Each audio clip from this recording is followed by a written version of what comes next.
Yang kelima, dengan berbekam sesuai dengan sunnah Rasulullah SAW yang dilakukan, dicontohkan dan dilaksanakan oleh Rasulullah SAW pada zamannya. Dari Ibnu Mas'ud, dia berkata, Rasulullah SAW pernah bercerita tentang malam saat beliau diisrokan, bahwa beliau tidak melewati sekumpulan para malaikat, melainkan mereka memerintahkannya, perintah agar umatmu berbekam.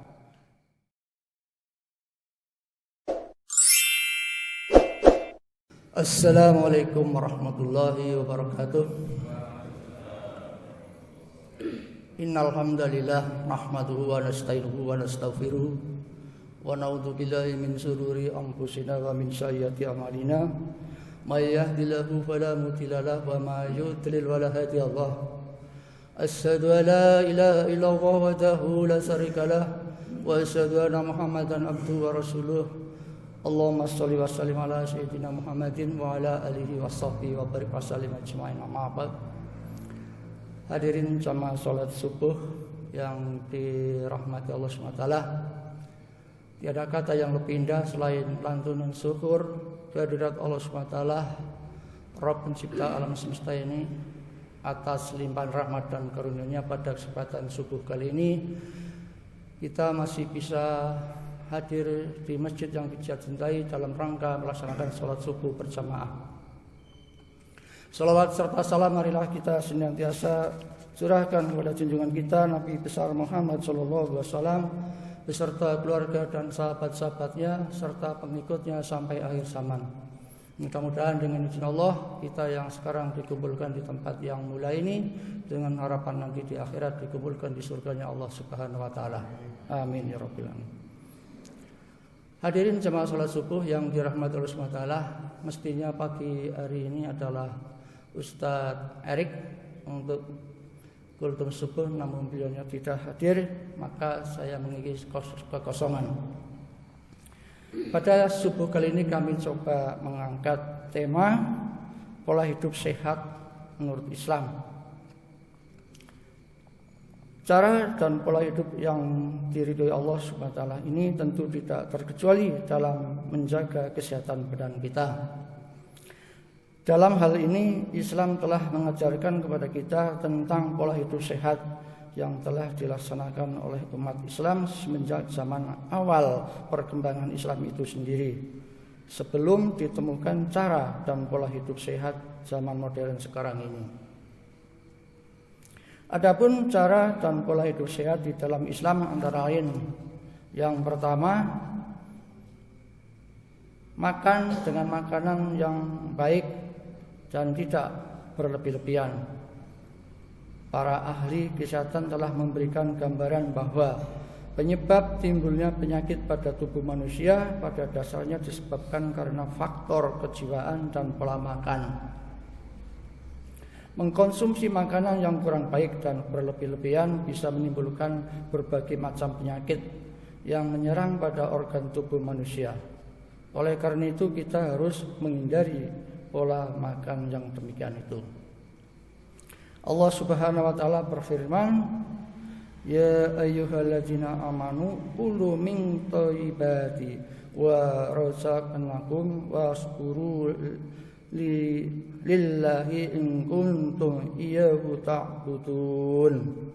Yang artinya, wahai orang-orang yang beriman, makanlah dari rezeki yang kami makanlah dari rezeki yang baik yang kami berikan kepadamu dan bersyukur atas kepada Allah atas jika kamu hanya menyembah kepadanya.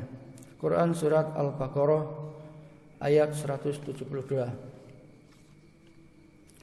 Makanan yang baik adalah makanan yang bergizi, bersih dan diolah sedemikian rupa sehingga memenuhi standar kesehatan yang layak dikonsumsi. Dan yang terpenting adalah makanan itu terjamin kehalalannya oleh syariat Islam. Menurut Syekh Abu Bakar Jabir Al-Jauziri dalam kitab Minhajul Muslim, maksud dari makanan tersebut adalah yang baik, adalah makanan yang halal, bersih dan tidak menjijikkan. Allah Subhanahu wa taala berfirman, Ya bani Adam khudhu zinatakum inda kulli masjidin wa kulu waswarubu wa la tusrifu innahu la yuhibbul musrifin. Yang artinya, wahai anak cucu Adam, pakailah pakaianmu yang bagus dan pada setiap memasuki masjid makan dan minumlah, tetapi jangan berlebih-lebihan. Sungguh Allah tidak menyukai orang yang berlebih-lebihan. Quran surat Al-A'raf ayat 31. Rasulullah SAW bersabda, mencontohkan bahwa beliau makan jika telah merasakan lapar dan ketika makan tidak sampai berlebih-lebihan atau kekenyangan. Hadirin jamaah sholat subuh yang dirahmati Allah SWT. Kedua, istirahat yang cukup. Istirahat yang cukup merupakan salah satu kebutuhan badan yang mesti harus dipenuhi setelah seharian penuh beraktivitas guna memenuhi kebutuhan hidupnya. Jika tidak terpenuhi tentu akan menjadikan badan tidak sehat, lumrah, lemah dan loyo yang bisa berakibat timbulnya gangguan kesehatan badan kita. Rasulullah SAW bersabda yang artinya, demi Allah saya lebih takut dan lebih takwa kepada Allah daripada kalian semua. Akan tetapi aku puasa juga berbuka, aku sholat juga tidur, dan aku punya istri. Barang siapa yang tidak mengikuti sunnahku, maka tidak termasuk golonganku. Hadis riwayat Bukhari. Yang ketiga, berolahraga. Olahraga juga bisa sebagai wahana untuk mewujudkan kebugaran dan kesehatan badan. Sebab jika badan tidak digerakkan, tentu akan kaku dan kencang. Hal ini bisa berakibat peredaran darah kurang lancar, yang tentu akan menimbulkan berbagai macam penyakit seperti darah tinggi, jantung, asam urat, gula darah dan sebagainya. Badan sehat, kuat dan perkasa sangat dicintai oleh Allah Subhanahu wa taala. Hadis dari Abu Hurairah bahwa Rasulullah SAW bersabda yang artinya, orang mukmin yang kuat lebih baik dicintai Allah Subhanahu wa taala daripada mukmin yang lemah. Hadis riwayat Muslim. Berkaitan dengan jenis olahraga yang dianjurkan oleh Rasulullah SAW, sebagaimana dalam hadis yang diriwayatkan oleh Imam An-Nasa'i dan Baihaqi adalah berenang, menunggang kuda dan memanah. Bahkan dalam riwayat Imam Ahmad dan Abu Dawud memperjelas bahwa beliau juga pernah berlari-lari sama istrinya Aisyah, istri beliau. Untuk zaman yang sekarang yang sudah modern seperti ini, jenis olahraga semakin beragam sehingga kita bisa memilih jenis olahraga yang tepat sesuai dengan kondisi kita, baik dalam kondisi fisik, kesukaan dan faktor usia kita masing-masing. Hadirin jamaah salat subuh yang dirahmati Allah SWT. Keempat, menjaga kesucian badan.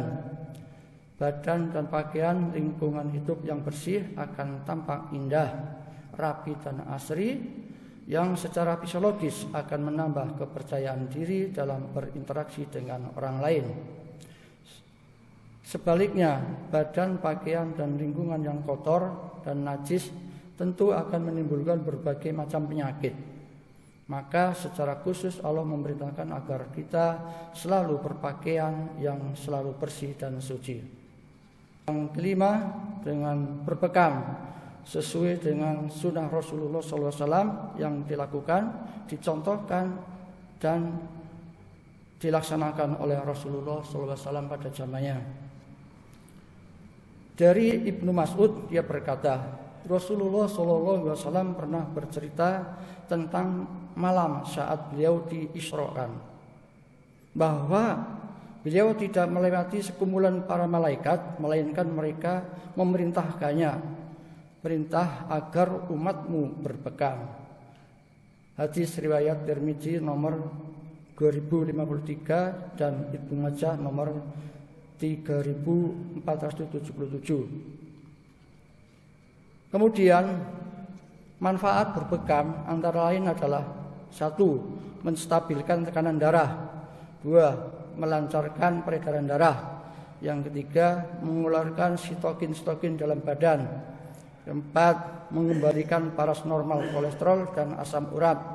Yang kelima, menghilangkan angin dalam tubuh. Yang keenam, meningkatkan imun. Yang ketujuh, mengurangi risiko penyakit. Yang kedelapan, menurunkan paras gula. Dan yang terakhir mungkin mengeluarkan hormon bahagia. Apabila Anda ingin sehat, silahkan untuk berpegang. Dan perlu kami tegaskan kembali bahwa untuk hidup sehat itu perlu: 1. Konsumsi dengan makanan yang baik dan tidak berlebih-lebihan. Yang kedua, istirahat yang cukup. Dan yang ketiga, berolahraga yang cukup sesuai dengan umur kita. Yang keempat, menjaga kesucian badan, pakaian, dan lingkungan sekitarnya. Yang berikutnya, yang terakhir adalah berpegang. Demikian kultur subuh yang bisa kami sampaikan. Ada kurang dan lebihnya mohon maaf. Wabillahi taufiq wal hidayah. Wassalamualaikum warahmatullahi wabarakatuh.